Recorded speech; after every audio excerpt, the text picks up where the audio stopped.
Hello, my darling, and welcome back. I am so glad that you are here, and I am very sorry that it has taken me this long to get back to Peter Pan.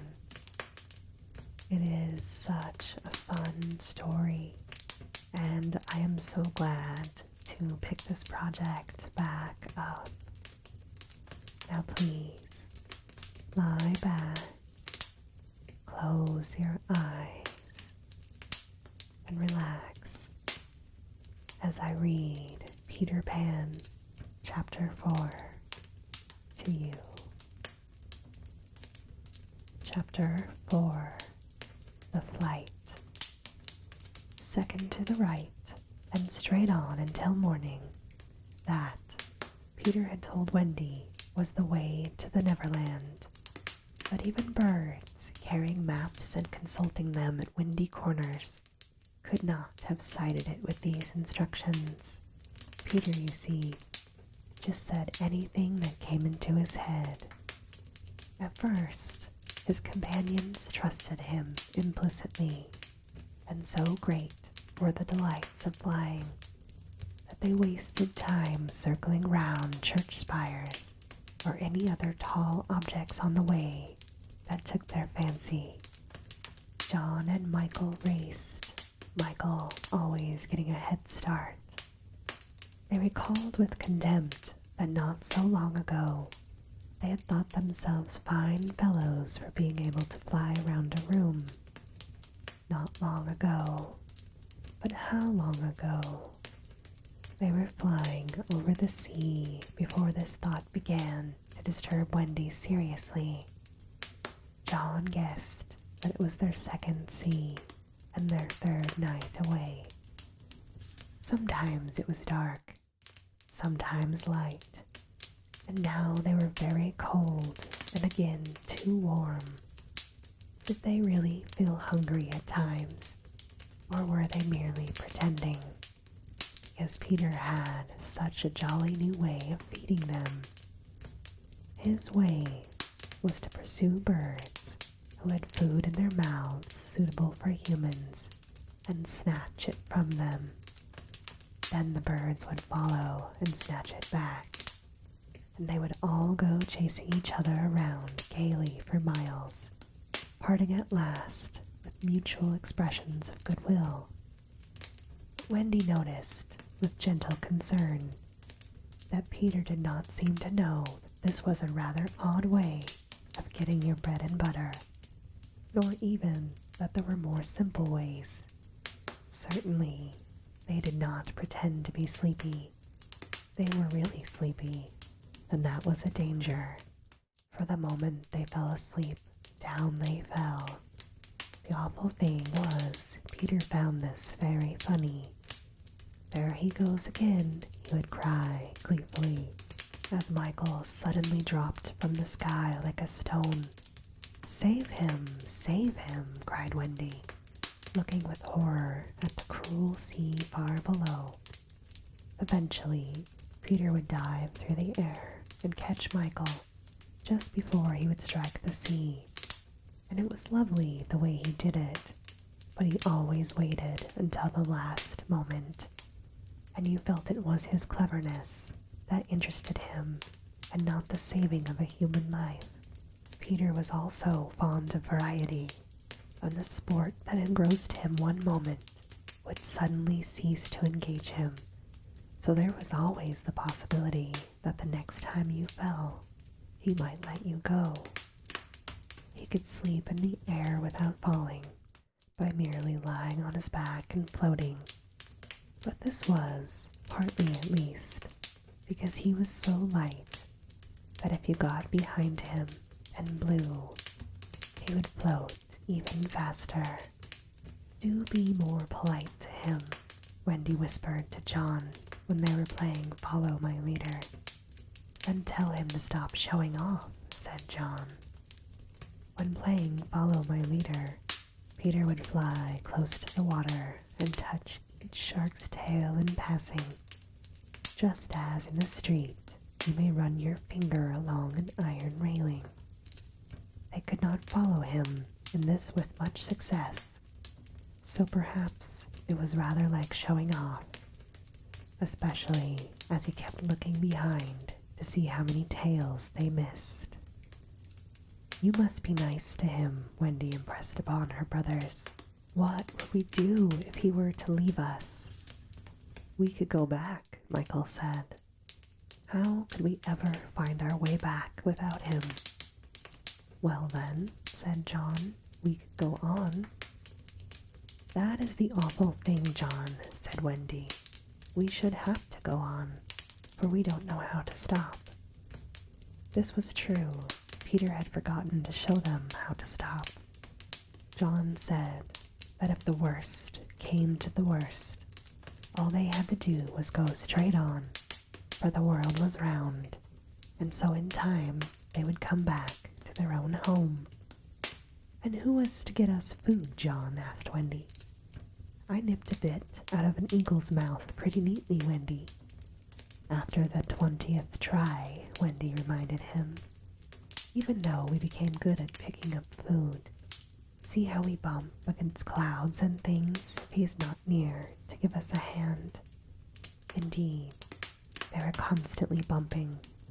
They could now fly strongly, though they still kicked far too much. But if they saw a cloud in front of them, the more they tried to avoid it, the more certainly they did bump into it. If Nana had been with them, she would have a bandage round Michael's forehead by this time. Peter was not with them for the moment, and they felt rather lonely up there by themselves. Peter could fly so much faster than they that he would suddenly shoot out of sight to have some adventure in which they had no share. He would come down laughing over something fearfully funny, but he would say he had already forgotten what it was, or he would come up with mermaid scales still sticking to him, and yet not be able to say for certain what had happened. It was really rather irritating to children who had never seen a mermaid. And if he forgets them so quickly, Wendy argued, how can we expect that he will go on remembering us? Indeed, sometimes when he returned, he did not remember them, at least not well. Wendy was sure of it. She saw recognition come into his eyes as he was about to pass them the time of day and go on. Once even, she had to call him by name. I'm Wendy, she said, angrily. He was very sorry. I say, Wendy, he whispered to her. Always, if you see me forgetting you, just keep on saying, I'm Wendy, and then I'll remember. Of course, this was rather unsatisfactory. However, to make amends, he showed them how to lie out flat on a strong wind that was going their way. And this was such a pleasant change that they tried it several times and found that they could sleep thus with security. Indeed, they would have slept longer, but Peter tired quickly of sleeping, and soon he would cry in his captain's voice, We get off here. So with occasional tiffs, but on the whole rollicking, they drew near the Neverland. For after many moons, they finally did reach it, and, what is more, they had been going pretty straight all of the time, not perhaps so much owing to the guidance of Peter or Tink, because Neverland was looking for them. It is only by Neverland's own choice that anyone may come across its magic shores. There it is, said Peter calmly. Where? Where all the arrows are pointing.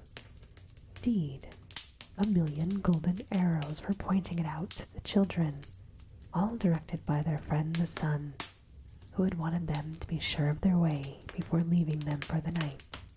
Wendy and John and Michael stood on tiptoe in the air to get their first sight of the island.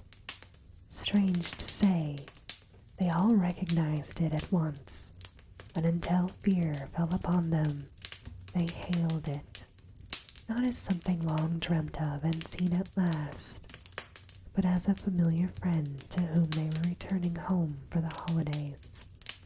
"John, look, there's a lagoon. Wendy, look at the turtles burying their eggs in the sand. I say, John, I see your flamingo with the broken leg. Look, Michael, there's your cave. John, what's that in the brushwood? It's a wolf with her whelps, Wendy. I do believe that's your little whelp.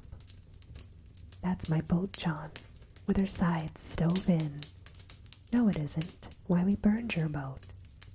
That's her at any rate, I say, John. I see the smoke of the redskin camp. Where? Show me, and I'll tell you by the way smoke curls whether they are on the warpath. There, just across the mysterious river.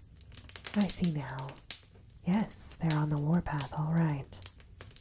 Peter was a little annoyed with them for knowing so much and for talking so much over one another, but if he wanted to lord it over them, his triumph was at hand. For have I not told you that anonymous fear began to fall upon them? It came as the arrows went, leaving the island in gloom. In the old days at home, the Neverland had always begun to look a little dark and threatening by bedtime. Then unexplored patches arose in it and spread. Black shadows moved about in them. The roar of the beasts of prey was quite different now, and above all, you lost the certainty that you would win. You were quite glad that the night lights were on. You even liked Nana to say that this was the mantelpiece over here, and that the Neverland was all make-believe. Of course, the Neverland had been make-believe in those days, but it was real now, and there were no night lights, and it was getting darker every moment, and Nana was nowhere to be found. They had been flying apart, but they huddled close to Peter now. His careless manner had gone at last. His eyes were sparkling, and a tingle went through them every time they touched his body. They were now over the fearsome island, flying so low that sometimes a tree grazed their feet.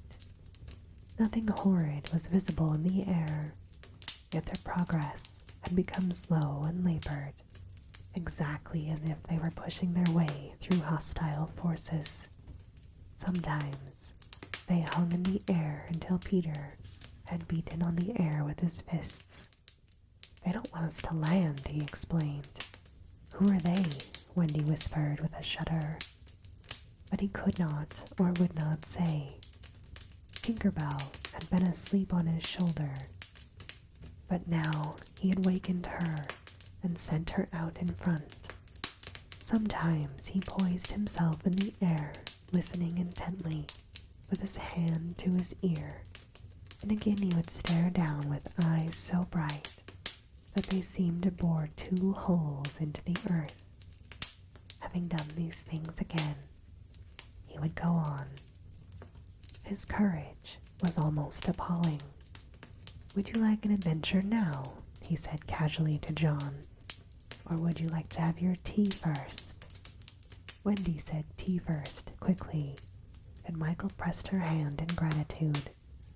But the far braver John hesitated. "What kind of adventure?" he asked, cautiously. "There's a pirate asleep in the pampas just below us," Peter told him. "If you like, we'll go down and kill him." "I don't see any pirate," John said after a long pause. "Well, I do," said Peter. "Suppose," John said, "he were to wake up." Peter spoke indignantly. "You don't think I would kill him while he was sleeping? I would wake him first, and then kill him. That's the way I always do." "I say," said John, "have you killed many?" "Tons," replied Peter. John said, "How ripping." But he decided on the tea first. John asked aloud, "Are there many pirates on the island just now?" And Peter replied that he had never known so many. Who is the captain? Hook, answered Peter, and his face became very stern as he said what sounded like a hated word. Hook, you say? Yes, said Peter. Then indeed Michael began to cry, and even John could speak in gulps only, for they knew Hook's reputation. He was Blackbeard's man, John whispered huskily. He is the worst of them all. He is the only man of whom Barbecue was afraid. That's him, said Peter. What is he like? Is he big? He's not so big as he was. Well, how do you mean? Well, said Peter, I cut off a bit of him. You did? Yes, I did, said Peter sharply. Well, I wasn't meaning to be disrespectful, said John. Oh, all right then. But I say, what bit? Asked John. I cut off his right hand, said Peter. Then he can't fight now? Asked Wendy. Oh, can't he just, said Peter. But he's left-handed. He has an iron hook instead of a right hand, and he can claw you with it. Claws? I say, John, said Peter. Yes. No, say aye, aye, sir. Aye, aye, sir, repeated John. There was one thing, Peter continued, that every boy who serves under me has to promise, and so must you. John began to pale. It is this. If we meet Hook in open fight, you will leave him to me. I promise, John said loyally. For the moment, they were feeling less eerie, because Tink was flying with them, and in her light they could distinguish one another. Unfortunately, she could not fly so slowly as they, and so she had to go round and round them in a circle. Wendy quite enjoyed this, until Peter pointed out the drawbacks. She tells me, he said, that the pirates sighted us before the darkness came, and got Long Tom out, the big gun. Yes, and of course they must see her light, and if they guess we are near, they are sure to let fly. We'll tell her to leave us then, Peter, Wendy said, but he refused. She thinks we have lost the way, he replied stiffly, and she is rather frightened. You don't think I would send her away, all by herself when she is frightened? For a moment, the circle of light was broken, and something gave Peter a little loving pinch. Then tell her, Wendy begged, to put out her light. She can't put it out, Wendy. It is the only thing that fairies cannot do, but it does go out itself when she falls asleep, just like the stars. Well, then tell her to sleep at once, John practically ordered. No, said Peter, it doesn't work that way. She cannot sleep except when she's sleepy. It's the only other thing that fairies cannot do. Seems to me, growled John, that these are the only two things worth doing. Here he got a pinch from Tink, but not a loving one. If only one of us had a pocket, Peter said, we could carry her in it. However, they had set off in such a hurry from the home that there was not a pocket. He had a happy idea just then. John's hat. Tink agreed to travel by hat if she was carried in the hand. John carried it first, though she had hoped to be carried by Peter. Presently, Wendy took the hat, because John said it struck against his knee as he flew, and this, as we shall see, led to mischief, for Tinker Bell hated to be under any obligation to Wendy. In the black hat, the light was completely hidden, and they flew on in silence. It was the stillest silence they had ever known, broken once by a distant lapping, which Peter explained was the wild beasts drinking at the ford, and again by a rasping sound that might have been the branches of trees rubbing together. but he said it was the redskins sharpening their knives. Even these noises ceased. To Michael, the loneliness was dreadful. If only something would make a sound, he cried. As if in answer to his request, the air was rent by the most tremendous crash he had ever heard. The pirates had fired Long Tom at them. The roar of it echoed through the mountains, and the echoes seemed to cry savagely, "Where are they?" voices whispered, over and over. Thus sharply did the terrified three learn the difference between an island of make-believe and the same island come true. When at last the heavens were steady again, John and Michael found themselves alone in the darkness. John was treading the air mechanically, and Michael, without knowing how to float, was floating. "Have you been shot?" John whispered. "I haven't tried myself out yet," Michael whispered back. We know now that no one had been hit. Peter, however, had been carried by the wind of the shot far out to sea, while Wendy was blown upwards, with no companion but Tinker Bell. It would have been to Wendy's advantage if she at that moment had dropped the hat.